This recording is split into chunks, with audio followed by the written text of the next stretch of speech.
Welcome to Kiss Kiss Bang Bang, the big butch manly pop culture podcast that's really, really great. I'm Shane Holland. I'm Andrew Wheeler. It's a euphemism for something. It's something, all right. There's a lot of euphemism in what we're talking about today. Today, we're talking about the 2004 epic biographical historical drama film Alexander, based on the life of the ancient Macedonian general and king Alexander the Great, co-written and directed by Oliver Stone and inspired by the book Alexander the Great by Oxford historian Robin Lane Fox. Oh, it's right there on screen. The film stars Colin Farrell, Angelina Jolie, Val Kilmer, Jared Leto, Christopher Plummer, Rosario Dawson, and Anthony Hopkins. The film was a box office bomb and negatively received by critics. And other than that, I mean, I can't imagine why. This film was perfect. It was perfectly long. We should state, by the way, we watched the final cut version, which is the version that was released on DVD initially. There may have been other releases since. There was an ultimate version, I think. Yeah. The version that I bought on DVD, these many years ago, was the final cut, and so that is the version we watched. My God, I can't... First of all, I can't imagine how much longer the ultimate cut is. And if anything could have been improved by adding more to this film. I mean, I think the ultimate cut is a different cut rather than a longer one. I don't know if it is about, I think, similar length to this one, not longer than this one. Should state, this movie was 3.5 hours long? Yeah. And I was tricked into sitting through that length of time. I will say, I was told about the same length as the Odyssey, so I figured 2.5 hours. And then we started watching the movie at 3. No, it was about 2:30, and at about 5:30, I was like, we have plans to meet up with friends in half an hour. We're not going to make it. You know, first of all, the Odyssey is 3 hours. Secondly, the original theatrical cut of this movie was also 3 hours, but I did not have that available to me. So I looked online, I tried to rent the version online, and it was the final cut version. So I guess this is the definitive one that Christopher Nolan? That can't be right. Oliver Stone intended. Christopher Nolan meant for you to watch this version of Alexander. It really sets up everything. Really. I mean, this is the third movie in our sort of sequence of classics brought to life on the screen. We've covered Troy, we've covered the Odyssey. Alexander, while it is a history in contrast to those other two, feels very much of a piece with them. For one thing, it was released the same year as Troy, and for another, it pays tribute to Achilles and Patroclus all the way through. It is very much set in a world where that history or that mythology reads as history. It's also the third in our Jared Leto trilogy, I guess, or oh my God. At least, I don't know what we're doing wrong. We're now a Jared Leto podcast. We will be covering his terrible band.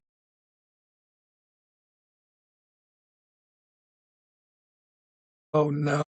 So, Andrew, tell me about little Andrew watching this film.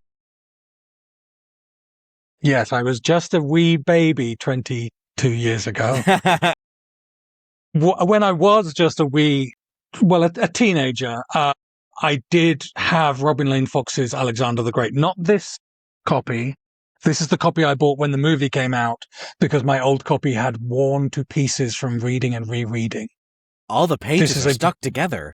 It is a brilliant history. It's my favorite history of Alexander, and I've read a few. And yeah, I was obsessed with Alexander as a teenager. He was literally one of the only queer heroes and one of the only queer romances that was available to me as a story.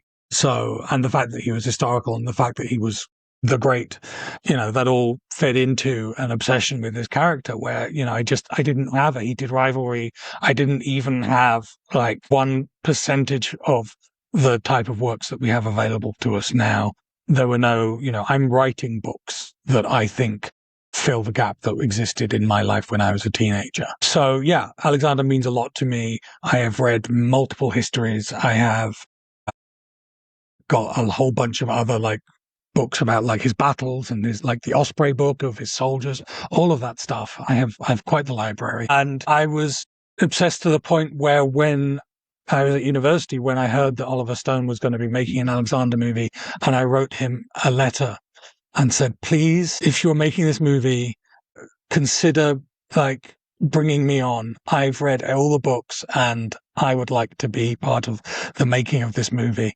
And he wrote back thanks, but I've got my own plans. But hey, appreciate you or whatever. He said, kid, get over yourself in the politest terms possible.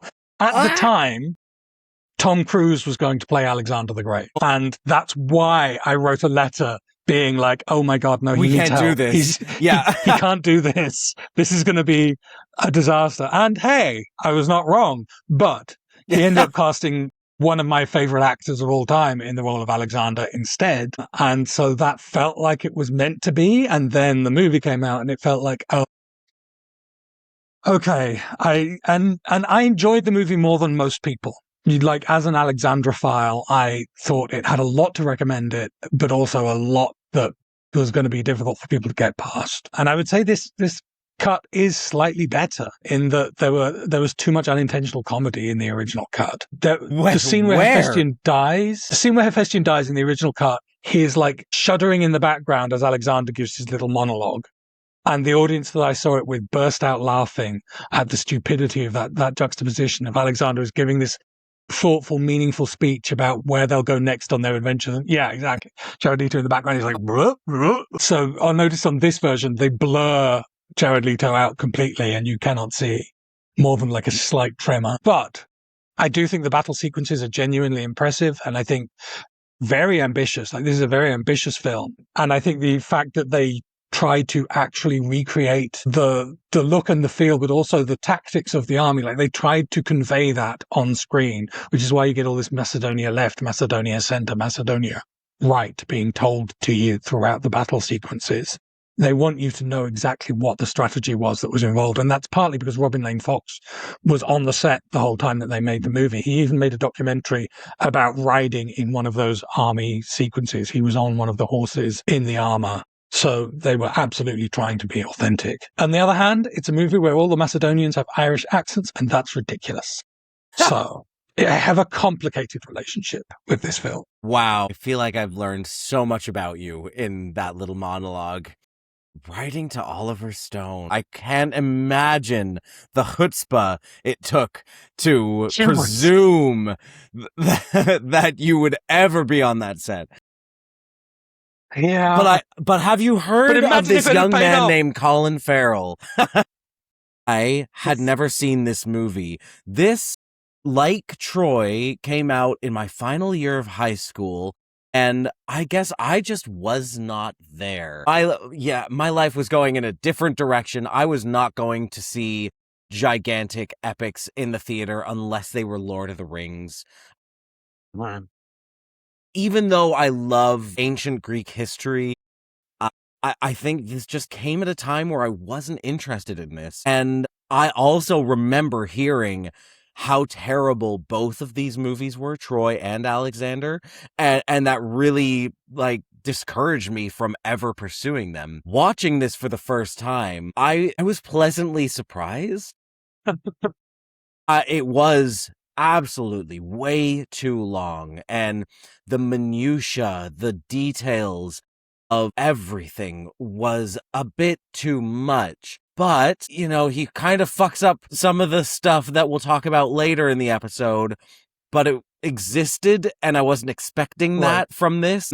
The performances were amazing, particularly from Colin Farrell, who at such a young age was here already proving what a powerhouse he was. So I'm glad I saw this. I don't think I could watch this again. I don't have that much time in my life, but I am happy that this is now part of my lexicon as well. And just hearing about you talking about it makes me feel closer to you because it's just so lovely. My sad, nerdy historian life. Well, let's talk about the women. Both of them. Both women. I woke up this morning and I was running through our categories in my head and I was like, wait, were there no women in this movie? And then I remembered, oh, right. Well, there were almost no women in this movie. Almost no. There are 4 named women. Looking at the cast list, there is only one other unnamed woman who makes it into the credits. She's called Nurse. I don't know which character that was. Is it the woman that was running from Hephaestion's bedside? Maybe. Absolutely. She does at least get the camera settling on her for a second. But yes, there is. So Annalise Hesme plays Statira, the daughter of Darius. Marie Meyer plays Eurydice or Eurydice, the second wife or most threatening other wife of Philip, the one that had a baby. She gets no dialogues. At least Statira does get dialogue. But it's all about 2 women, and really it's all about one woman. Rosario Dawson plays Roxana, but this movie is about Angelina Jolie as Olympias, the mother of Alexander. And if you're thinking to yourself, Angelina Jolie and Rosario Dawson are kind of similar looking women, that's not an accident.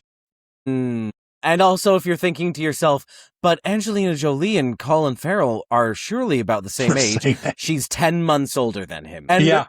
That was I think it only takes 9 months to have a baby, so... No! We are now a far-right podcast. The math ain't mathin'. Yeah, I do remember this from the culture. When it came out, everyone was talking. I this was, in some ways, the beginning of that conversation. Why can women only play mothers or whores? Why?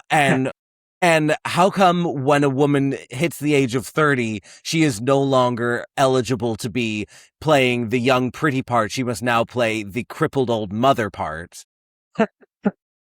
And yeah, I really distinctly remember this movie being in that conversation. It was also very much just in the conversation as the movie where Angelina Jolie and Colin Farrell were banging. Yeah. Or were alleged to be banging, or whatever the situation was. It was rife. It got more gossip inches than I think it ever got critic inches, this movie. It was very much part of the Angelina Jolie conversation that had raged for many years at that point. The fact that they are the same age is sort of explained by the fact that she's primarily acting against younger versions of Alexander, but there does come a point in the movie where they are the same age. You did say to me, wait, are they going to be appearing against each other? And I'm like, yes, but not that much. And it turned out to be more than I remembered, but still not that much. Yeah, I mean, there was definitely a lot of overlap. I do have to say, the best way to show that a woman has aged is to make her hair fuller and add one gray streak. I thought that was primo.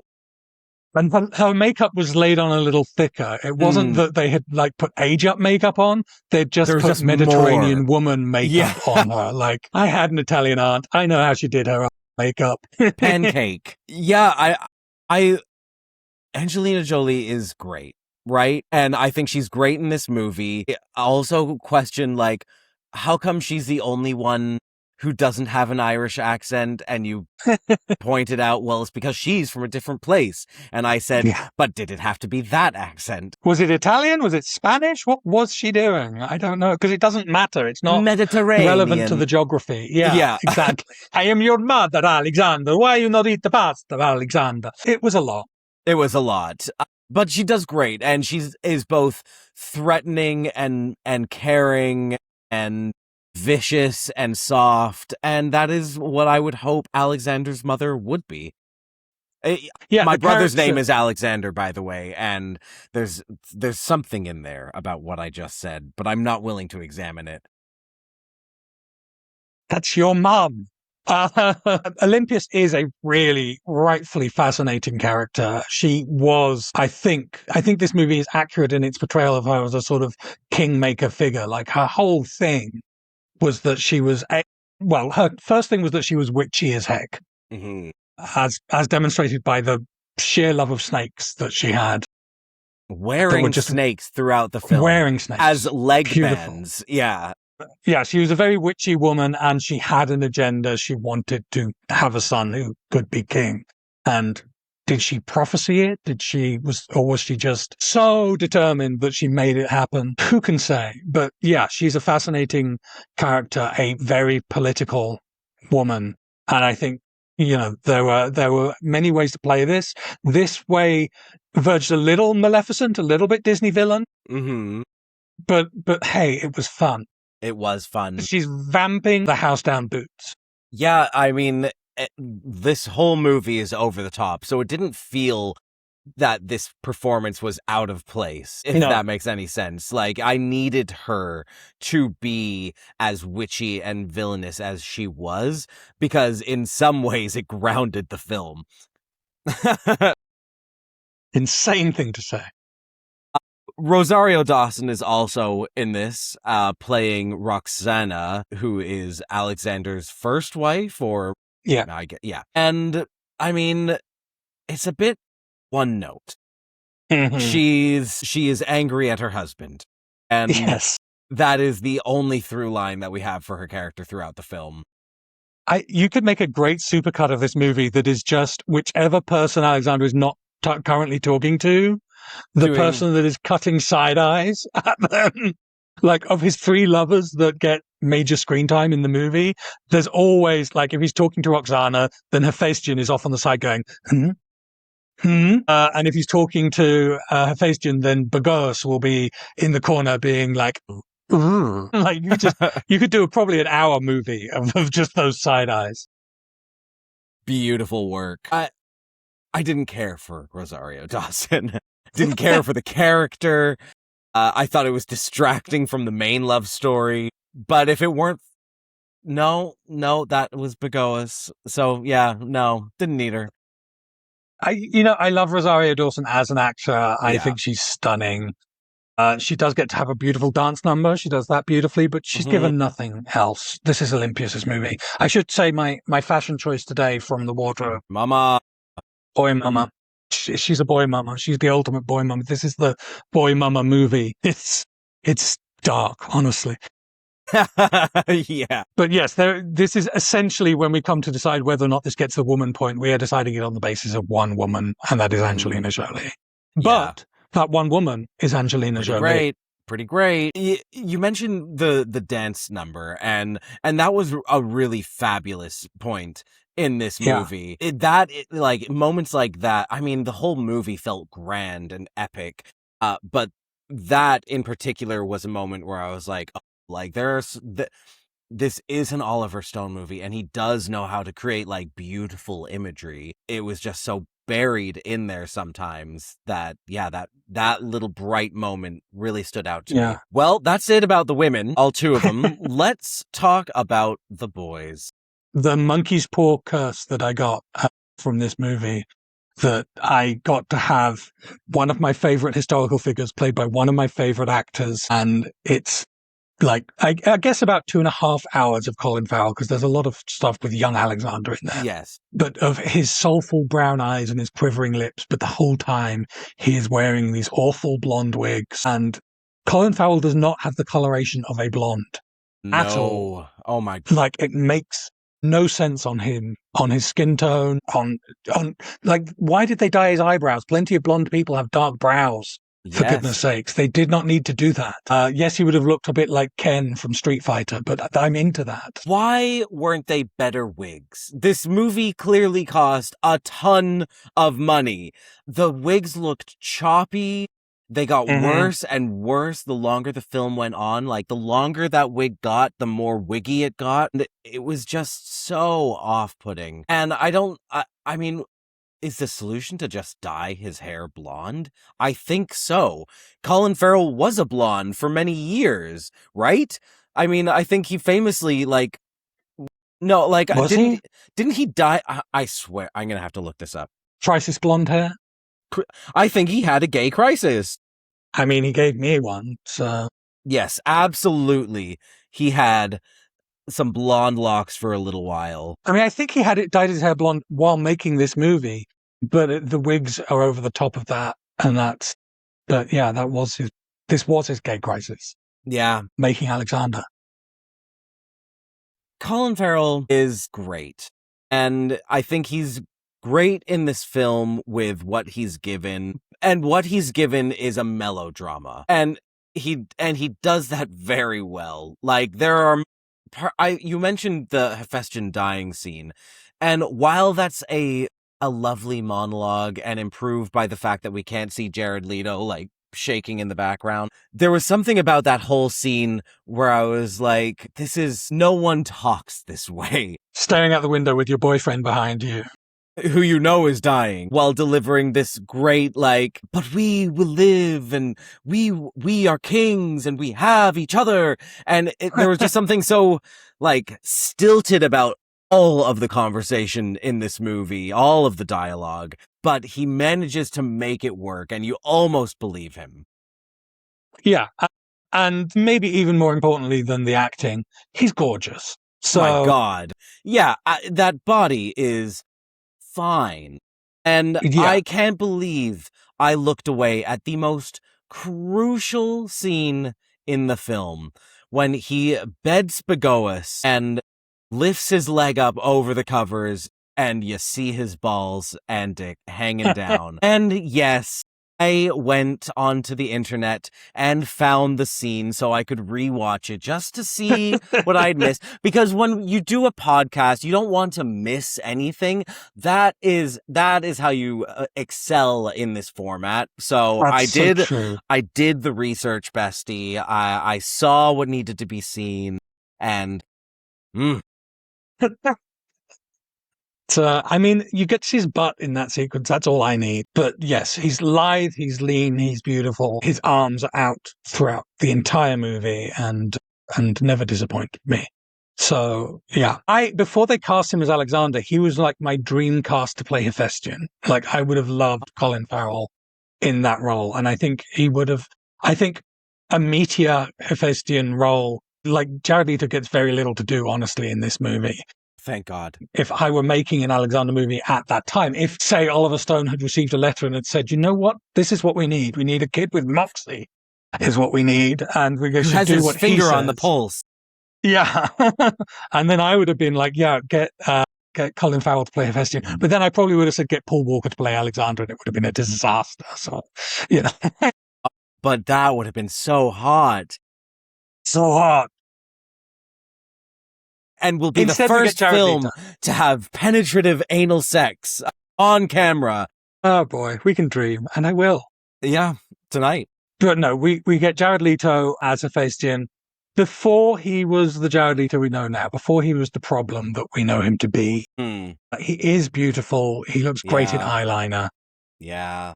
But it is a thin role, and the Irish accent is awful. So not there, some would say. Yeah, I felt bad for Jared Leto. I know. Crazy talk. Hephaestion should be the second lead of this movie by all accounts. And Jared Leto is so sidelined in this film on numerous occasions. And part of the problem with this film is it's supposed to land so heavy, the ending. And doesn't, because who is Hephaestion? Like, we should be seeing them riding in battle together. Sure, we get that. But then we should see them in love. And I would argue we don't get enough of that. Like, this movie made a point of not showing these two men kiss. And that felt pointed. Like, I asked how many people were in the room who said absolutely not when the question of should these two kiss came up.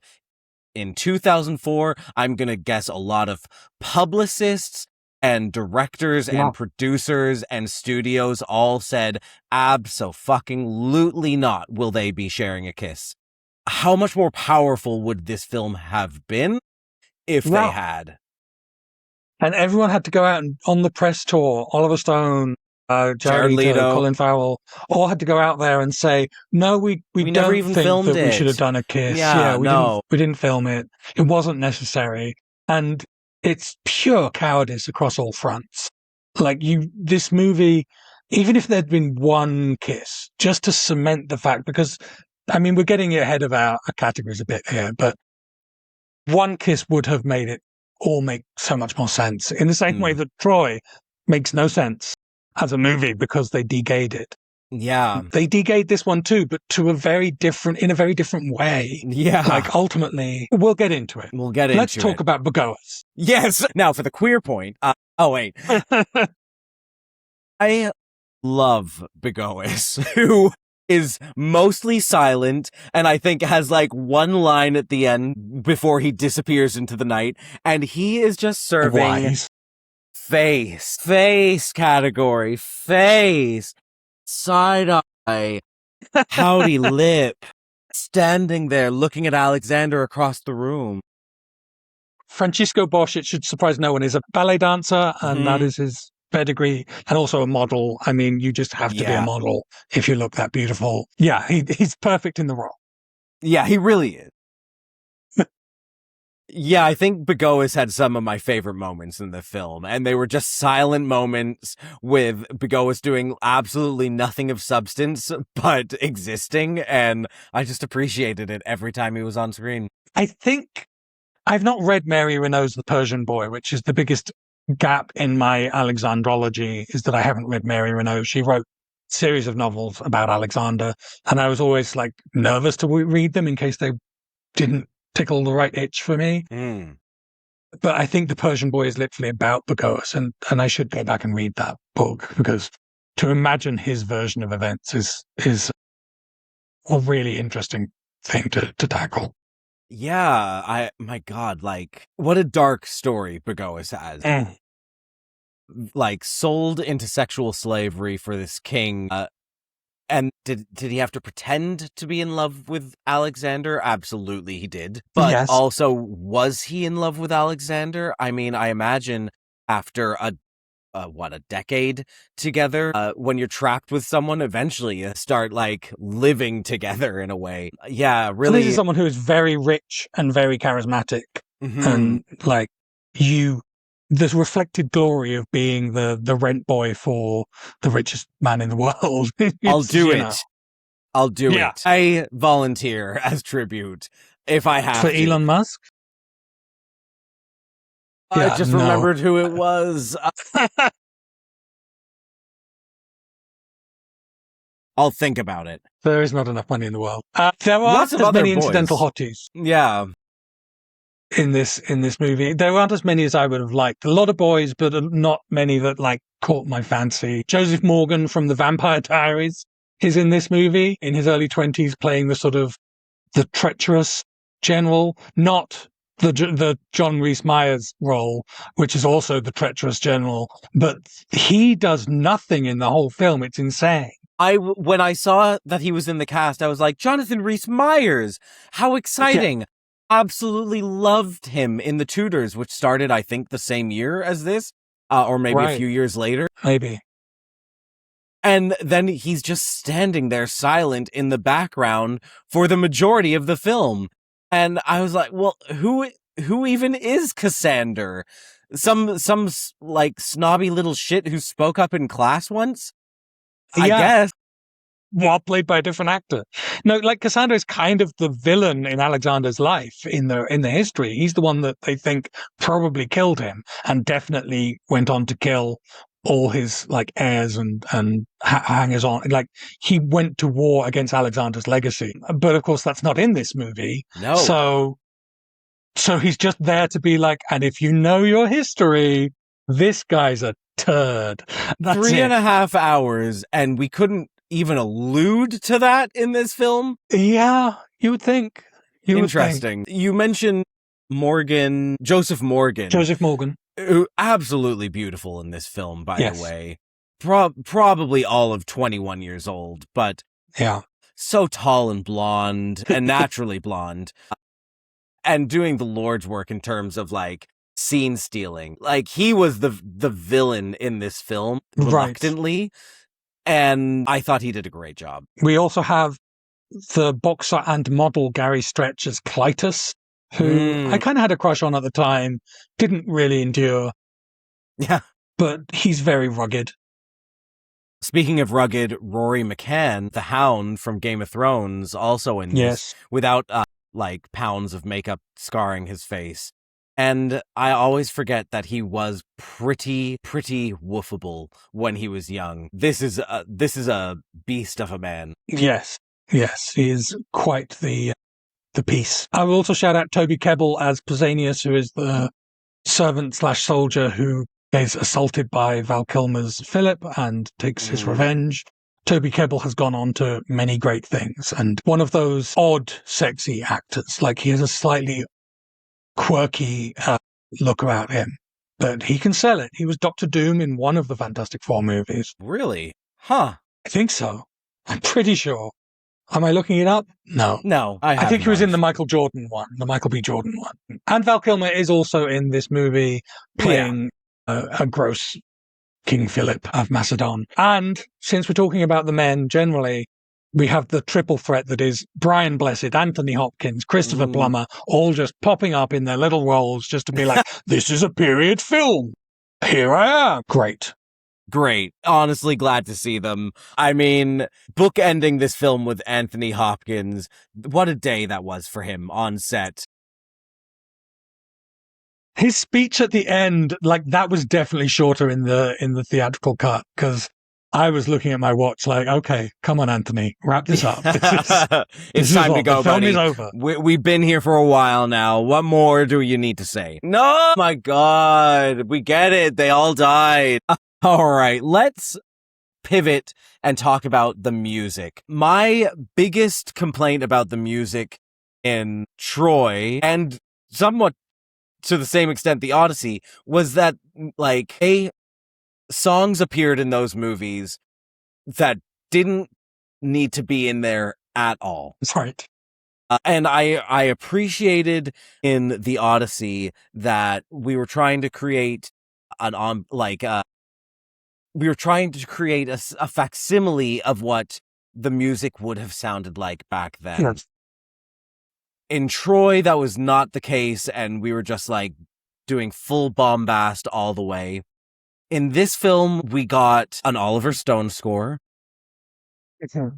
and I was relieved that we didn't try to end it with some 90s style end credits song. I thought that was a smart choice to not do that. A bit of Enya just to close things out, just to because it was a Vangelis score to give credit where it's due. Yes, Vangelis, famous Greek, famous from Blade Greek. Runner. Why they couldn't get Jason Mantzoukas in this film somewhere, I do not know. I know. He's the most famous Greek. But yeah, I did not find this a particularly distinctive score. I was grateful not to have the Enya song at the end or whatever it would have been, but it wasn't terribly memorable. The best music is in the dance sequences, which is all a lot of like clapping tambourines. I noticed like bits of Bond in there and bits of Star Trek music like scattered throughout it. Like I kept thinking, it's about to go into like da da da, but oh yeah, it was just edging me. Yeah, I like Vangelis. I mean, that Blade Runner score is one of those scores that I have on my like constant repeats of albums. Right.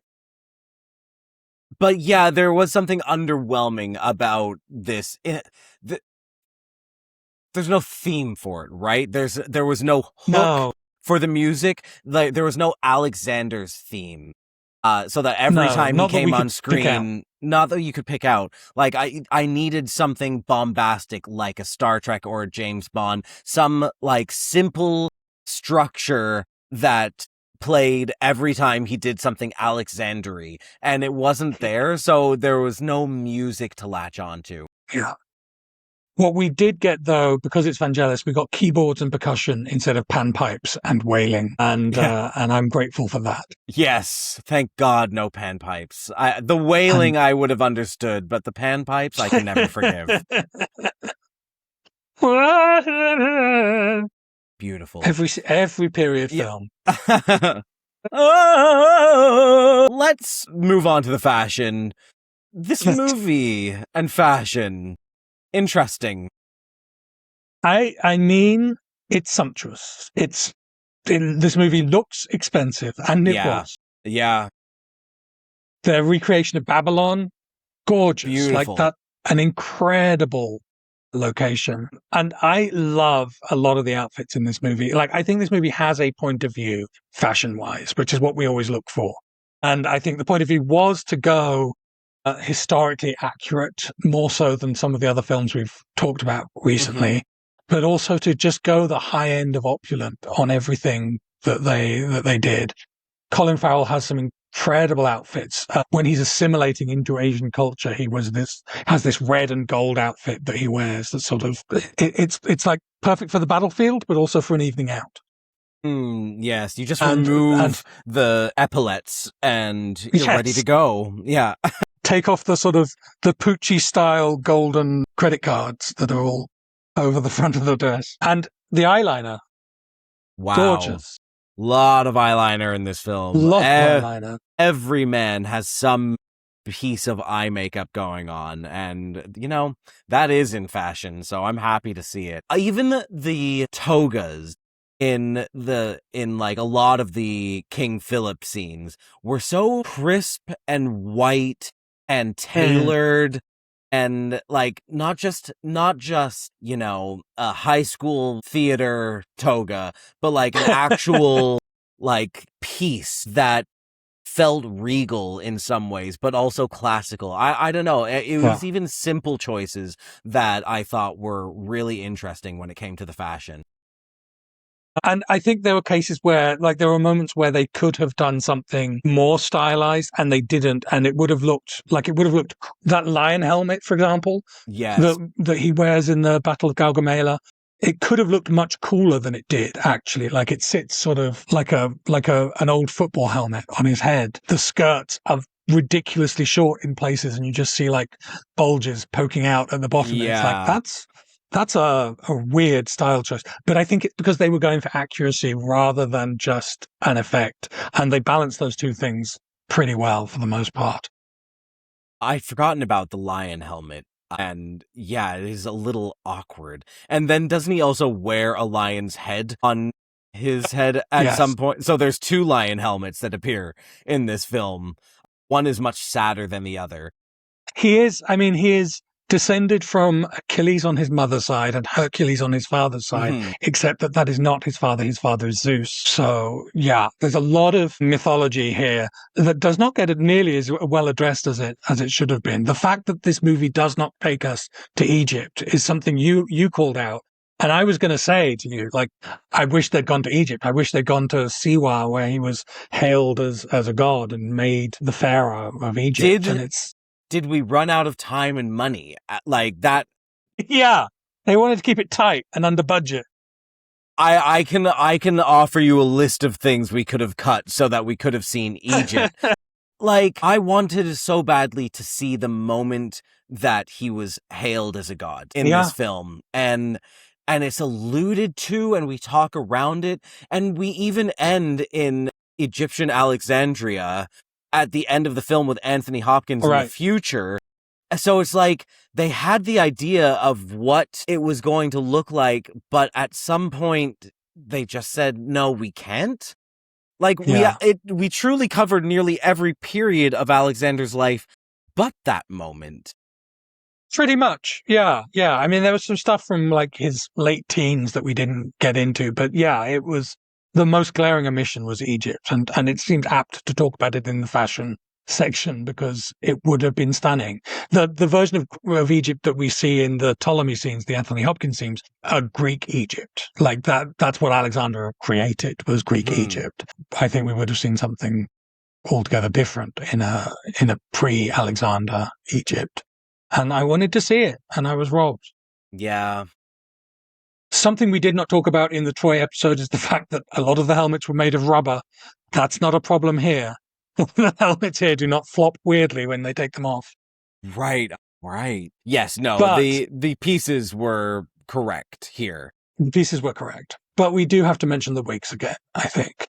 Yeah, everyone is wearing a wig, and I mean, why you would reserve the worst wigs for your lead character, I don't know.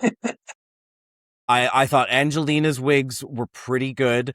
Like I mentioned again, her old lady wig, which was just, teased out with one silver hair running through it to denote age. I thought that was really great.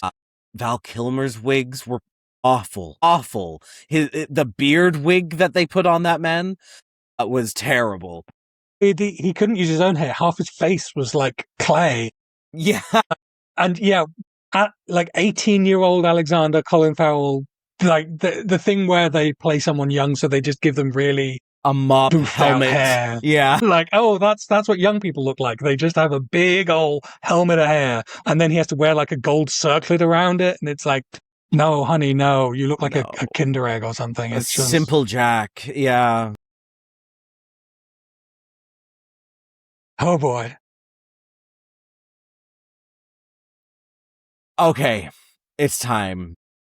We have to talk about the queerness of this film and how complicated it is. We got so close, Andrew. We got so close. After being so disappointed in Troy and the Odyssey, we got so close. I could almost taste it. Like, the stuff between Bagoas and Alexander was great. And the fact that, like, we weren't really hiding that Bagoas was a eunuch, but then also that making Bagoas, like, outside of the gender binary is something, it was a conversation we weren't even having in cinema. And for them to kiss felt like really powerful. But the fact that the greatest love of Alexander's life, which was real, not a myth, that he was relegated to a best friend in this was baffling. More baffling than Achilles and Patroclus to me. Yeah. The fact that they have that scene with Christopher Plummer as Aristotle, where he is saying, oh, Achilles and Patroclus were lovers. And then they get shamed for... And then they get shamed for... Yeah, then he's like, well, of course men should love other men because women are whatever. But men loving other men and letting that rule their feelings? Oh, no, that's silly.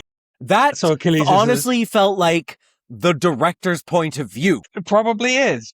But at least it was a point of view. Like, and at least they were saying, oh, these people were lovers. I don't remember if that scene was in the cinematic release in 2004, because I feel like it would have been talked about more if it had been, because Troy coming out the same year and straight washing Achilles and Patroclus to have another big budget movie come out and say, well, they were banging each other the night and day. Yeah. And that is why it was so important that he raged and killed Hector. So I was glad that was addressed. And yes, we do get to see then Alexander and Hephaestion comparing themselves to Achilles and Patroclus as they did in life.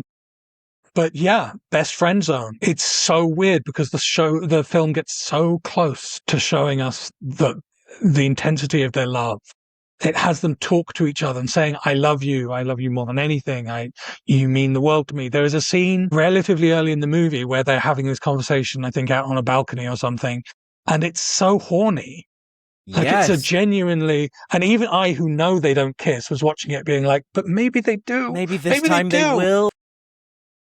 Like maybe this is the case for AI, is that we could have, someone could fix this movie. Don't put that out there. I know. But should we? I know, but if you did, send it to us at KKBB Pod on Instagram. But don't do that. Don't. Think of the lakes. Think of all the fresh water. Yeah. Maybe just don't drink anything for a couple days. I just feel so complicated about this because the fact that it's talked about and that it in this movie, it feels like an open secret. Yeah. Felt like it's still something we don't get enough of in movies, which is why we talk so much about that in the Odyssey. And so, like, on one hand, I'm being given something I want, but on the other hand, I'm not getting what I actually want, which is for full acknowledgement of the reality of these human people who lived us. So I don't know. I was impressed, and I was left wanting a lot more. Yeah, it's a really weird case study of queerness in movies. I mean, and then part of that is the time it came out. Like, Yeah. it came out at a time when they could push it this far, but they really didn't have the guts to push it to where they should have. And, you know, you think Oliver Stone, you would think, is a courageous filmmaker, and he absolutely bottled it on this. He absolutely dropped the ball on what would have been a courageous choice to show them kissing. And would it have hurt the box office? Probably not, because it didn't do great anyway. It did better in Europe, and Europe would have been fine with Greeks kissing each other. I mean, Greece would not have been. They would have been like, we're going to war. Don't they know where they came from? Honestly. Yeah, in hindsight, like, do you think he would have done it if he knew, like, this isn't going to make the money anyway? I mean, I don't know that you can think that way. Right. Like, I should have just put in the fuck scene. What he should have done is film it and then put it in the edit. Yes. Is what he should have done. Yeah. Chicken shit, Oliver Stone. Well, that's kind of the feeling I'm left with, is like, this movie's a little cowardly. This movie, for all its pomp and grandeur and epicness and length, doesn't have teeth. And it so easily could have. Yeah, when you dance away from something that is so transparent in the movie, you know, a love relationship, it's exactly what undermines Troy. It's exactly what undermines this movie, is that they thought, oh, well, we can just not go there with the queer element of the story. And it turns out, no, you end up with trash. You end up with hollow trash. Yeah. If you try to pretend. Should I tell you who I think should play Achilles and Hephaestion in a new version of this movie? Of course you should. Why have you been sitting on this? Connor Story and Hudson Williams as Alexander and Hephaestion. That's it. I hate to tell you, but I think we're already getting that love story somewhere else. Okay. I can't remember where, but it's something recent. Anyways, it doesn't matter. That sounds like a lovely idea. It sounds lovely. I mean, I think Connor Story is the more obvious of the two casting choices. I think a lot of people have talked about he could play Achilles, he could play Alexander. He has the beautiful golden curls and the sort of Greek god body and face, and pouty lips. Like, he legit looks more like Alexander's statues than Colin Farrell does. So yes, but I'm always happy to see him kissing Hudson Williams some more. So I say, bring it on. You mentioned I think they should just do parallel reality versions of Heated Rivalry, like they did with that like Quinn erotic story where they play like fairy princes. And it's like, just keep casting those two people in relationships with each other in different times and eras, and you know, I'm down. I mean, my God, like, we will get these two men together one way or another. You mentioned the marble bust of Alexander, and that was hilarious to me. I mean, it was so ridiculous how much it looked like Colin Farrell. Like someone did a plaster cast that morning and then chiseled it out of marble. Oh, God, so stupid. Yeah, Colin Farrell is a beautiful man, but a Hellenistic statue he is not. No. Yeah, he's a different vibe. Well, this was something else. I think it's time that we give this movie a score. Here at KKBB, we award a base score out of 5, and then we have our gay score out of 5, which includes the bonus categories that we just talked about: women, boys, music, fashion, and queerness. Andrew, what is your base score for Alexander? I'm giving it a 3. I'm giving it a 3. Because I do like it, but it's weird to say that a 3 feels generous. Like, a 3 is not typically generous, but 3 is where I have to fall down, because it fails in so many ambitious ways, and then it fails in some really unambitious ways as well. And ultimately, it is too long, and it is a bit silly. And the critics were right to criticize it as much as they did, and yet I did not hate watching this 3.5-hour movie, even though it was 3.5 hours and we had to change DVD halfway through the movie. Intermission. We didn't mention the intermission. And also the intermission part was on a loop. So I was like, we could just watch this forever. Anyways. Some people are still watching it to this day. Yeah. That's me dead on the couch. Yeah, I feel the same as you. Like, 2 seems too low for this movie, even though it feels correct. I think this is a 3 because of the scale of this film. And like you, I was going to say I wasn't bored. I wasn't unsatisfied with the experience of watching a film like this. There were parts of the film that I found unsatisfying. What about the women? Are the women going to get the first point in our gay score? I can tell you right away, for me, no. Angelina Jolie does a great job, but this is not a case where one woman makes an entire film, because this movie is all about Colin Farrell and should have been about Jared Leto too. Yeah, I think you're being very fair. I do love Olympias as a figure from history, and I do think Angelina does her justice in a slightly broad pantomime way. Is that enough? I think you're right. I think it isn't enough. I don't think we can recognize a movie that is so egregiously unwomanly. 2 women, basically, in this film. There are 2 women, and this is a cast of and one thousands. Of them has no lines, basically. Yeah. They found reason to have like every one of Alexander's generals say something in every single scene that all his generals are in. They couldn't do the same honor for Roxana. Like, hilarious. Crazy. What about the boys? Did the boys get a point? It is about the one boy, but in this case, it gets the point for me. Like, I love Colin Farrell. I think he is so attractive, and I think he's great in this. And I am happy to spend the time with him. I totally agree. And God, am I a Jared Leto defender? But I like looking at Jared Leto in this film. I think he's very pretty in this time of his life. And this was a less complicated time for us to be Jared Leto fans. The music. Am I a Jared Leto fan? Well, well, apparently we are, because we talk about him a lot. Sometimes your biggest haters are also your biggest fans. Shout out to the comment section. Hi. Does the Vangelis score get the music point from you? No, it does not. No, it does not from me either. We can move on. And the fashion.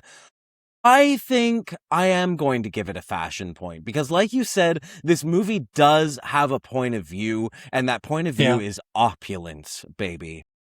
I think, there's a version of this movie that, like, you could just watch it with just music playing and just look at the beautiful costumes, and I would have a great time.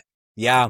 So, does it look a little bit Flash Gordon in places? Yes, and that, again, is an argument in its favor. Okay, and then queerness. This is tough. Like, this is actually really tough, because this, of the 3 Greek epics that we've watched, this was the queerest. Can I tell you what I'm going to do here? Yeah.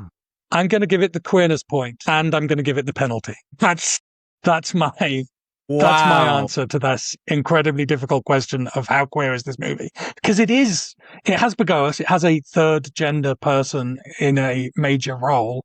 It has Alexander and Hephaestion, like, very clearly in a love story. Yeah. The way those actors are playing the part, they are playing the part as lovers. Like, there's no ambiguity in my mind about that. But then to back away from committing to that bit, to never show them kissing, let alone show them in bed together. Madness, just absolute madness, so cowardly. Also, it would probably get the queerness point just for being about a strong mother just ruining her son's life. So, shout out to all the moms. Oh, that's such an elegant way of dealing with this problem that I'm going to steal it. Yeah, absolutely. Going to make no impact by saying I'm doing the same. we love that. We love to just steal from the best. That's me. So that with the penalty in place, that's a 3 out of 5 base score, a 3 out of 5 gay score. A 5 out of 10 total after penalties are taken into account. Yeah. That, And boy, does that seem kind of right. right? Like, we're so on the edge with this one. I'm curious, and I was like, edged. I don't have a memory for this kind of thing, so I'm going to pull up our score for Troy. I know that we gave the Odyssey 7.5. Okay, good. We gave Troy 3.5. So yes, that makes sense to me. This is a better film than Troy. This is eminently more watchable, and it is infinitely And more queer. It's just still so wrong. Yeah, I think we've been fair in our reassessment of this movie, or assessment, I suppose, in your case. Yes. But yes, in the culture, this film is regarded as one of the great bombs, I think. And, you know, in terms of its performance, it is, but also in terms of just what the movie gave us. Like, this is Oliver Stone, one of the greatest filmmakers in the industry, for better or worse, however you feel about him. And this is one of the big albatrosses around his neck. Yeah. And rightly so. Yeah, it's you know, I watched JFK recently, like in the past half a year. And that is also a terribly long movie. But there's something beautiful about the storytelling in that movie, that it's very cohesive.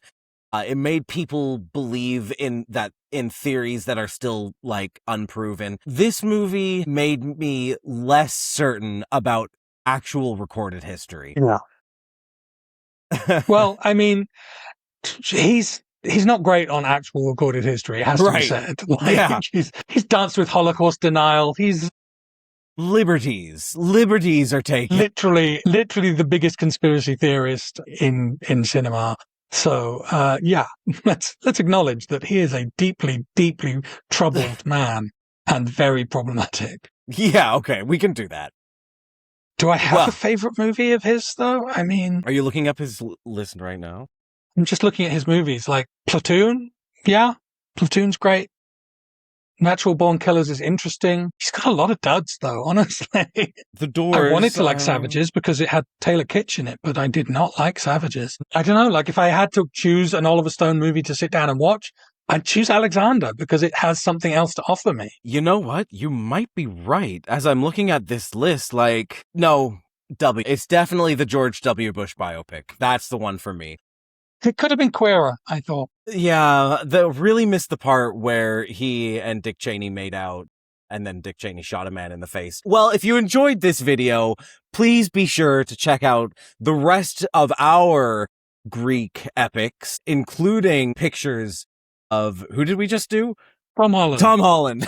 All of that is available for you to watch. Click the like button, subscribe to this channel, leave a comment, tell us which epic film should we be doing next. Thank you as always for watching. Until next time, kiss kiss. Bang bang.